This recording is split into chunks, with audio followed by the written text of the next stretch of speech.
It's that time of day for another interesting and informative edition of Jamaica Magazine. Hello, I'm Adrian Atkinson. Inside the pages, don't use derogatory nicknames to address me, says the disabled community. And remembering the popular festival songs of the 60s and 70s. On the turn of this page is a very important message, followed by the news of the day. How are you going down on that? You're moving? No. I'm a passport, I come for renewing, you know. But you want me to show me no in that place full of crowd and the long line I take you all day. Make sure you walk with some food. And... No, man, things improve, man. Them have a lot of drop box where you can use inside. They finish in no time. Yeah, man, them are done. Yeah. And some food, man. Try this. A drop box. Transformation is happening across the public sector. Many services are now available online. We are building a better public service for all. Brought to you by the Transformation Implementation Unit.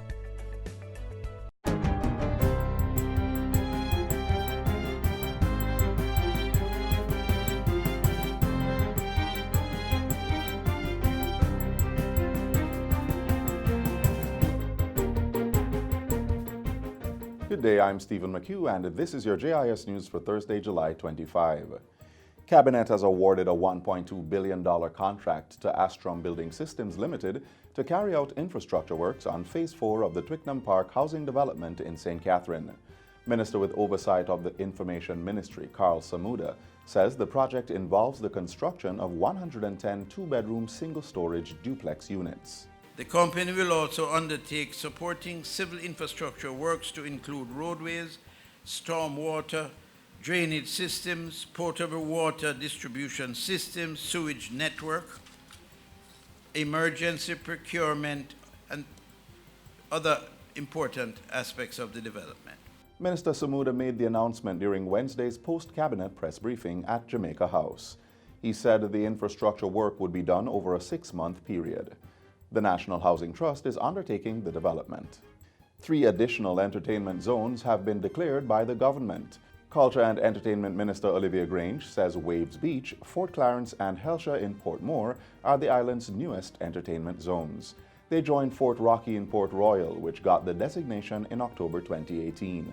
These zones are areas in which any legal entertainment or sports activity can be staged anytime, day or night, unhindered, as long as the organizers are mindful of the historical value of such sites.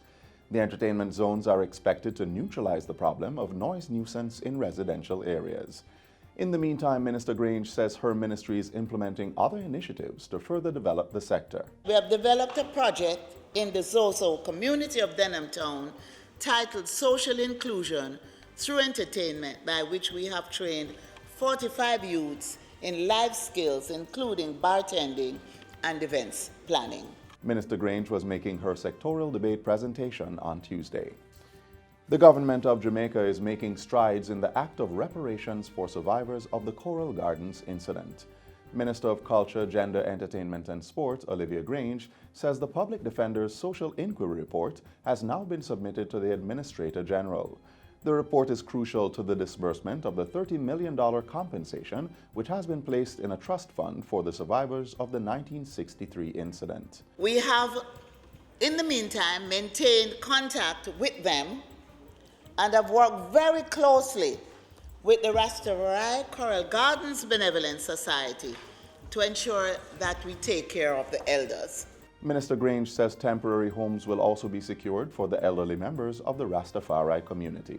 While we deal with the restoration of a property that has been provided to them by their Member of Parliament, the Honourable Horace Chan, which will be renovated and turned into a home for the elderly, for the Rastafari community. We have also secured wheelchairs from Food for the Poor and furniture to be used to furnish the elderly home. During the Coral Gardens incident, there was a massive state crackdown against Rastafarians, which led to numerous persons being killed, injured, and imprisoned by the police in the St. James community. Minister of Labour and Social Security Shahini Robinson says the implementation process to facilitate the Disabilities Act is in full gear. It is our intention to have the first 2 codes of practice and regulations completed by the end of the year. However, as a precursor, we must create the most stable and affirming environment in which to operationalize the Act. Minister Robinson was making her sectoral debate presentation in Parliament recently. She said work was taking place to solidify the governance and organizational structure for a modernized and more efficient Jamaica Council for Persons with Disabilities, JCPD. The council will transition to a corporate public body with expanded scope in its functions and services. The JCPD has now finalized the operational procedures manual for their suite of services. The accessibility manual obtained from the Access Board in Washington, D.C. is being adapted and reconciled with the measurements specified in the Jamaican Building Code. The administrators of the National Insurance Fund, NIF, are looking to exceed the 31.67% growth in net asset value that was registered for the financial year ending March 31, 2019. The net asset value stood at $120.7 billion. Labor and Social Security Minister Shahini Robinson says the growth was driven primarily by the performance of the equity portfolio of investments, which grew by 31.3%. NIF's primary focus is to maximize returns within acceptable risks, while maintaining a level of liquidity to enable timely payment of NIS benefits. The NIF continues to review asset allocations in order to ensure that there is appropriate diversification given the ever-changing dynamics of the investment environment in which the fund operates. The National Insurance Fund provides important social protection for Jamaicans who contribute to the National Insurance Scheme, with returns in the form of pension payment and numerous other benefits. Procurement processes have started to undertake an updated actuarial review of the fund this financial year. The ministry is meanwhile looking to improve the welfare of more Jamaicans by increasing the number of contributors to the NIS, which currently stands at 50% of the workforce. And finally, Energy Minister Fable Williams says that come 2020, approximately 44% of the island's electricity generating capacity will be coming from natural gas. This will be made possible by the JPS's 190-megawatt power plant in Old Harbour to be commissioned this year, and the Jamalco 94-megawatt power plant in Clarendon slated for completion in 2020. Minister Williams says these government partnerships and the long-term contracts that have been signed contribute to the growth of the sector and will ensure price stability in electricity. As a government, we recognize that the key to securing our energy future is the diversification, and LNG has played a significant part in that. The long-term contracts that are being signed will ensure that there's price stability and that these will inure to the benefit of Jamaicans. The minister was speaking at the recent unveiling of New Fortress Energy's floating storage regasification terminal off the coast of Old Harbour. And that's it for JIS News Today. I'm Stephen McHugh. Thanks for watching.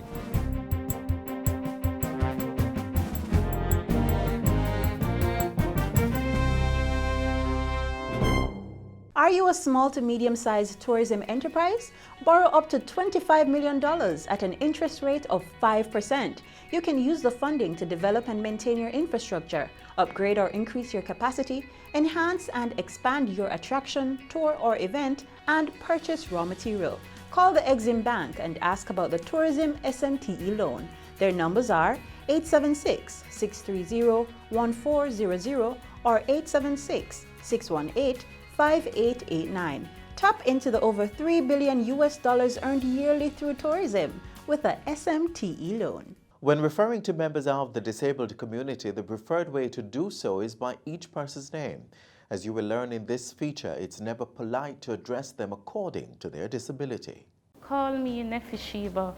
Call the person by their names if you know their names, and if you don't know their names, ask.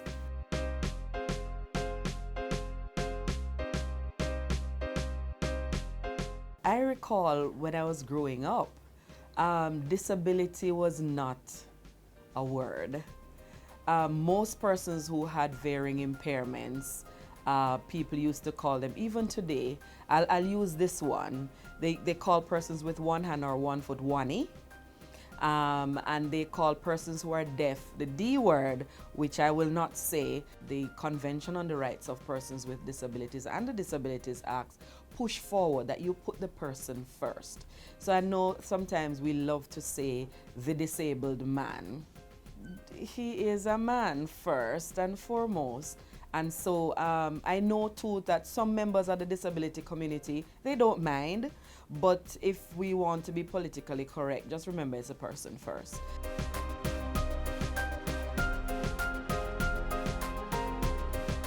I know many of our children and youths and even adults, they face labeling in their communities.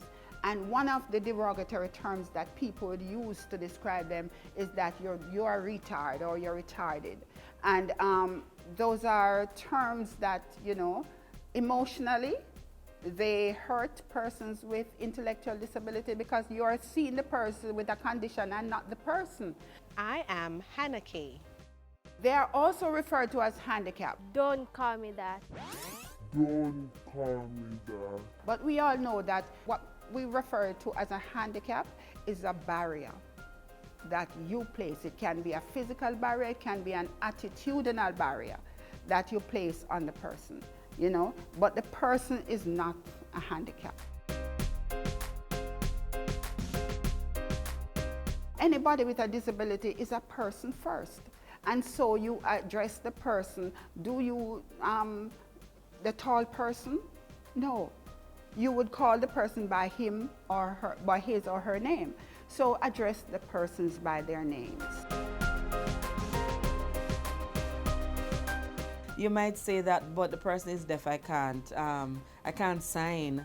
Ask them, maybe they can write, or maybe they can lip it, you know, and you figure it out together. Or if someone is in the space, they can maybe tell you. But ask. It's always nice to ask. And people who are blind are not necessarily deaf.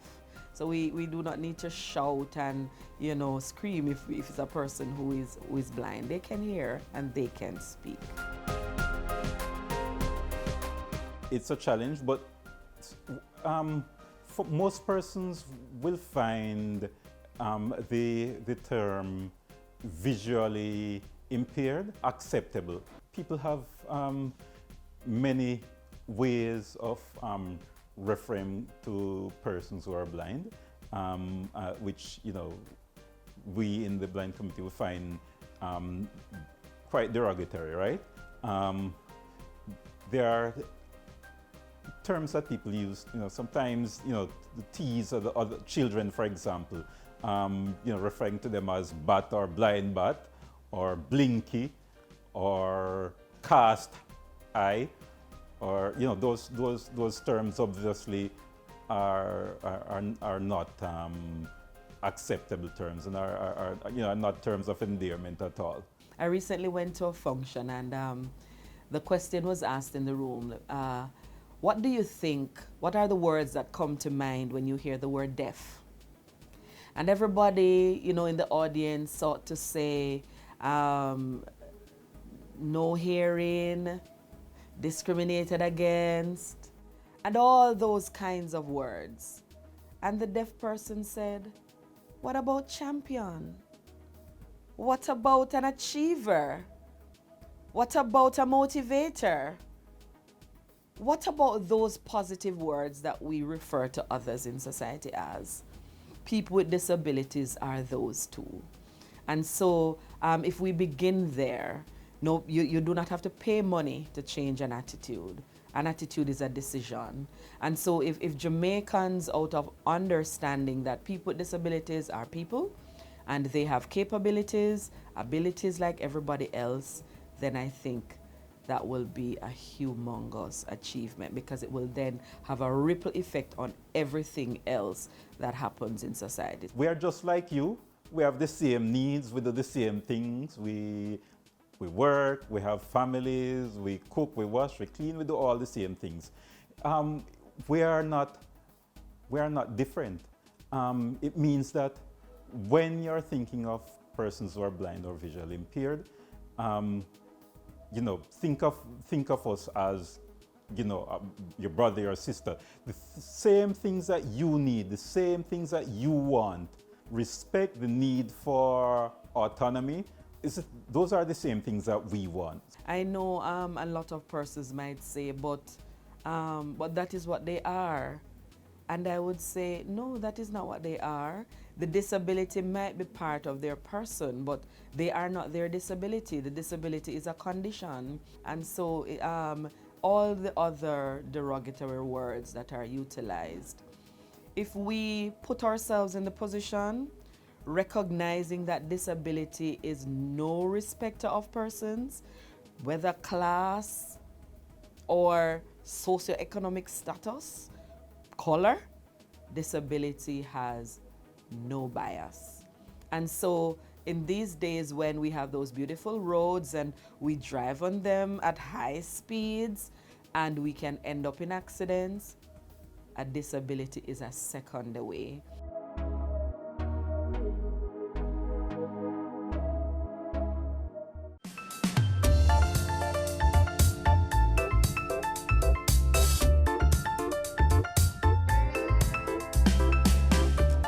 The JCDC Festival Song Competition has been running for 53 years, and although it has gone through a few changes, the competition remains highly competitive. We look back at the 60s and 70s, an era that lives on in our memories.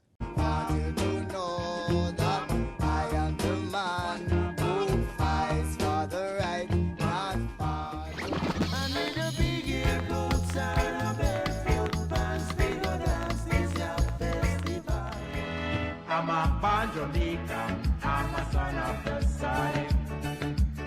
I love the sea. Popular festival hits of the 60s and the 70s still being enjoyed today. Don't matter where I go, Jamaica is my home. I love the girls, coconut water and white rum. Although the first festival song competition was in 1966, the process started in 1963 with the creation of Jamaica Festival by then Minister of Development and Welfare, the Most Honorable Edward Seaga. This was to establish an umbrella for the various types of festival events that were happening sporadically. We were independent from '62, and people were having dances each year and various activities through the country without any real organized structure to control it. I don't think it was even thought of that. It should be like that. People are enjoying themselves. We are independent, we are free kind of thing. So, to coordinate a structured independent celebration island-wide, the Jamaica Festival Commission was formed by an Act of Parliament in 1968. This later became the Jamaica Cultural Development Commission, JCDC, in 1980, which has since been coordinating all festival activities, including the well-loved festival songs. Sweet Jamaica is now on the move. Help me with my song and let the people them come sing along. That opportunity was really, really welcome, and the public did now see it as something that is structural, it's permanent almost. It's not a case that you have to go around a lane there to hear you sing, or you're going to dance tonight, you might hear a man on. Here was something which annually, when you talk about festival and enjoy yourself, this was the song which was going to be the flagship for the festival. During the 60s and 70s, rocksteady was the sound of the day. But as popular and entertaining as it was, like the ska and menta that preceded it, there wasn't much publicity for both the music and artists. So, entering festival for an artist was an opportunity to acquire some exposure, because we didn't have the amount of record producers then that we obviously have now, or opportunities for exposure. Jamaica music was not accepted near to the level it is today. So radio stations were not playing the music as they ought to or could have. It is believed that airplay rotation of the festival songs of the 60s and 70s opened the door for a wide acceptance of our music locally and internationally. And more important, created a profile for the artists. The big thing was recognition. That was priceless, that you won it, because Toots was there and Toots won it with Bam Bam. I mean, Toots never looked back after that. The Maytals, with Toots as lead singer, won the festival song competition 3 times. He and other winners went on to become successful recording artists. Now everybody just come down, come down, come down, come down. Have your bones and your pride. Come down, come down, come down, come down. The Jamaica Festival Song Competition during its initial years got overwhelming support from the people who look forward to the music that would herald independence celebrations. The music was the most potent and likely force to draw people towards it, right? So that's why what accent was played on it, placed on it. But the people welcomed it because they were, remember again to you, the independence thing, we had the Rastafarian community who was still very vibrant in Jamaica, talking about nationalism, patriotism, Jamaican and anti-imperialism and things like that. This can be looked at to say, here was another event that are happening now, coming from us, to shake off the shackles of colonialism and even classism and racism and things like that. So it had various, you know, it impacted in various ways on many people and the country as a whole. So even it might be defined, as I just said, you know, in some books. But these were feelings on the street, you know. This gave me a sense of this is us, this is a we know kind of thing. You know what I mean? So the festival has been seen as something more than just some words or some lyrics or some instruments together. It meant something to the psyche of the people. That gave the people something to look forward to.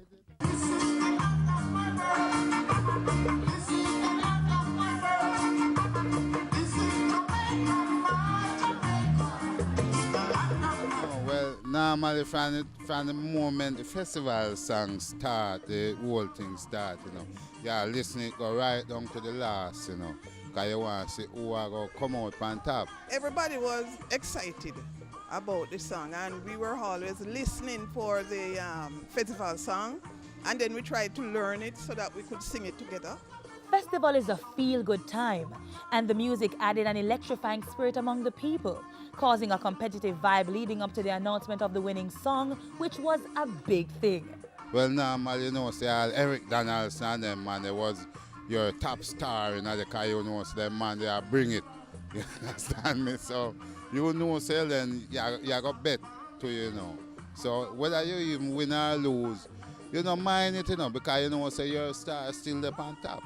Artists eventually became popular household names, but if the name somehow slipped the memory, the song title was just as good. The one named Uncle Benji, well, at least the lyrics were the man give you know. Even if you sit on a yard really a roast can, you still lock off your fire a little bit and go out, you go see what really are going, what them are going in the street with, don't it? So I say really go. It was so excited those days. And we didn't have so much things to think about. So in the country parts, we just gather together to hear it and who can dance it better from who cannot dance it and so on. We used to do a little empty in a room, a cry. Your mother say you must wife it. Papa say you're not a foolish girl, something like that, you know? And the memories continue to flow. All right, my song was sung What a Bam Bam. Is that my song? Bam Bam, What a Bam Bam. So I say, I love you even now. Let me recap some festival song. Just dive through the song, the place. 60s, 70s, that period, the best. Because reggae was now full blown. Rock said it was on its way out. And still had the amalgam on the book, it was them. So during those 2 decades, you see, you're getting the best of both. During that period there, the body of music, everlasting. Drop this version in a yard, sing a sweet Vermont. Play the music, jump like little bees. And the music will continue to play for centuries to come, building community spirit, patriotism, and just overall niceness. Play the music, sweet, no matter what you do, you can't get through unless you... We just look back. Now it's time to look forward and hear from Ramiz with his entry in this year's JCDC Festival Song Competition titled Jamaica for Life.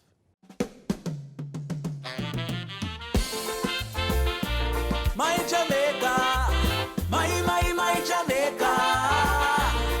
Oh, Jamaica, the land of beauty, and the place where me born and grow. We have a lot of lush green vegetation, Oh, what a blessed island. Golden sunrise, white sandy beaches are some of the treasures that we have. We are a loving, creative people. Nothing compares to my little island. Me tell you, say, no better than yard. This a tropical vibes to the world, yeah, so nice. Jamaica, I'm the first choice. Me tell you, say, no better than yard. No matter what I rise, Jamaica feel life is sweet like sugar and spice. Every year tourists take a flight down, set them love off the reggae and the white rum. With pretty beaches make them want stay, so them a go secure citizenship right away. Out of many we are one people, talent don't enough, the world can see too. Like Marley, Marcus, Veronica and Usain, Jamaica you done gone and lead. Me tell you say, no better than yard. This a tropical vibes to the world, yes so nice. Jamaica, I'm the first choice. Me tell you say, no better than yard. No matter what I rise, Jamaica feel life is sweet like sugar and spice. Speeding through life and the traffic lights till somebody get hurt and the tears start cry. Save a life for the kids, for you and I, save kids' lives. Make the road safe whether day or night, for pedestrians, passengers, cars and bikes. Save a life for the kids, for you and I, save kids' lives. Hey man, it's our job to keep the road them safe. Have to take care of the youth them so we know them safe. And obey the road code, no race. No bother with the speeding case, make face and check your light them at your tires and brakes. Riders on the pillions who left the helmet. Aye, put on the cell phone, no send no text. No matter what color they on your plate. When you're on the road, take your time. When you're on the road, bear this in mind. When you're on the road, you can save a life. When you're on the road, when you're on the road, I beg you please be safe. Wear your seatbelt for keep you safe, and make sure your helmet's in place when you're on the road. Hey, follow me. Well, everybody drive good and walk good. Then teach the youth them how to cross good. I beg you obey the road signs, park good. I put the young ones in a car seats, all good. And everybody drive good and walk good. And we say young and old, I beg you cast good. Remember the dark clothes at night, that is not good. From you I use up the sidewalk, it's all good. When you're on the road, take your time. When you're on the road, bear this in mind. When you're on the road, you can save a life. When you're on the road, when you're on the road, I beg you please be safe. Wear your seatbelt to keep you safe, and make sure your helmet's in place when you're on the road. When you're on the road, when you're on the road. As we close today's show, we ask that you stay connected via our website, gis.gov.jm. And while you're online, send your feedback to Jamaica Magazine at gis.gov.jm or via tweet at JIS News. On behalf of the entire production crew, I'm Adrian Atkinson. Do take care.